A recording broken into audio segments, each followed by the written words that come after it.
আসসালামু আলাইকুম শিক্ষার্থী বন্ধুরা, আশা করি ভালো আছো। শিক্ষার্থী বন্ধুরা, ইংরেজি ভাষায় আমরা প্রায়ই কাউকে পরামর্শ দিতে গিয়ে শুড কিংবা হ্যাড বেটার ব্যবহার করি।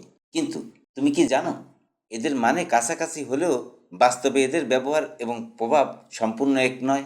এই টিউটোরিয়ালে আমরা জানব হ্যাড বেটার কখন ব্যবহার করতে হয়, শুড কখন ব্যবহার করতে হয় এবং কেন হ্যাড বেটার বেশি জোরালো বা শক্তিশালী পরামর্শ বোঝাতে ব্যবহৃত হয়। চলো শুরু করা যাক। হ্যাড বেটার কখন ব্যবহার করতে হয়? হ্যাড ব্যবহার করা হয় এমন পরিস্থিতিতে যেখানে তুমি কাউকে জোরালোভাবে কোনো কাজ করার পরামর্শ দিচ্ছ, কারণ তা না করলে খারাপ কিছু হতে পারে। এটি এক ধরনের সতর্কতামূলক পরামর্শ। এই ক্ষেত্রে স্ট্রাকচারটি হয় এমন, আর বাক্য গঠন করলে হবে you had better take an umbrella, অর্থ তোমার বরং একটা ছাতা নেওয়াই ভালো। এই বাক্যটি দ্বারা বোঝানো হচ্ছে যে তুমি যদি ছাতা না নাও তাহলে বৃষ্টি হলে ভিজে যেতে পারো। এটা শুধু সাধারণ উপদেশ নয়, বরং এক ধরনের সতর্কতামূলক পরামর্শ যা ভবিষ্যতে সম্ভাব্য ক্ষতি এড়াতে সাহায্য করে।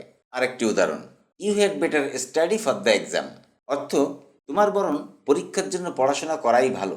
এই বাক্যটি দ্বারা বোঝানো হচ্ছে যে তুমি যদি পরীক্ষার জন্য এখন পড়াশোনা না করো তাহলে তুমি পরীক্ষায় খারাপ করতে পারো বা ফেল করতে পারো। এটা এমন একটি পরামর্শ যেখানে ভবিষ্যতে নেতিবাচক ফলাফল এড়ানোর জন্য জোর দিয়ে বলা হচ্ছে যে কাজটি করো।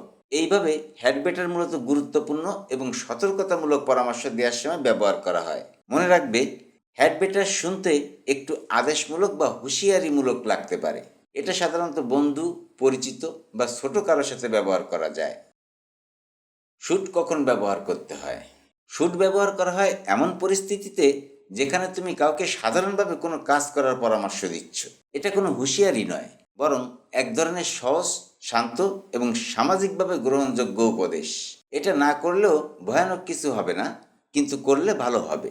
এই ক্ষেত্রে স্ট্রাকচারটি হয় এমন, আর বাক্য গঠন করলে হবে you should eat more vegetables, অর্থ তোমার আরও সবজি খাওয়া উচিত। এই বাক্যটি দ্বারা বোঝানো হচ্ছে যে সবজি খেলে তোমার স্বাস্থ্যের উন্নতি হবে। এটা শুধু সাধারণ উপদেশ, এখানে কোনো রকম ভয় বা হুমকি নেই। আরেকটি বাক্য দেখো, he should get some rest, অর্থ তার কিছুটা বিশ্রাম নেওয়া উচিত। এখানে বলা হচ্ছে সে হয়তো ক্লান্ত, তাই বিশ্রাম নিলে ভালো বোধ করবে।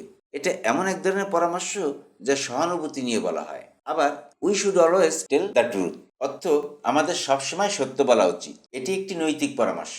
এখানে কেউ না বললে সঙ্গে সঙ্গে খারাপ কিছু হবে না, কিন্তু এটি নৈতিকভাবে সঠিক কাজ হিসেবে উপস্থাপন করা হয়েছে। মনে রাখবে, শুড ভদ্র, বন্ধুসুলভ ও আনুষ্ঠানিক, তাই অফিস বা শিক্ষামূলক পরিবেশে বেশি ব্যবহৃত হয়।